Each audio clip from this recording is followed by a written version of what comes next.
ஷப்துனா தெரியும் சொற்கள்.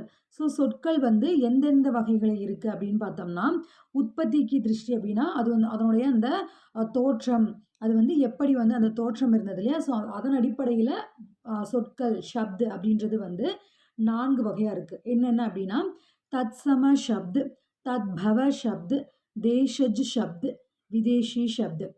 தத்சம ஷப்த் அப்படின்னா, சான்ஸ்கிரிட்ல இருந்து அப்படியே சான்ஸ்கிரிட்ல இருக்கும் இல்லையா? சமஸ்கிருதத்துல இருந்து வந்த வார்த்தைகள அப்படியே யூஸ் பண்றது. அப்படியே வந்து நம்ம ஹிந்தியில யூஸ் பண்றது. அடுத்து தத்பவ ஷப்த் அப்படின்னா, அ சான்ஸ்கிரிட்லேருந்து வந்த வார்த்தைகள், அதாவது சமஸ்கிருதத்திலேருந்து வந்த வார்த்தைகள்ல ஒரு சில சேஞ்சஸ் பண்ணி நாம ஹிந்தியில யூஸ் பண்றது.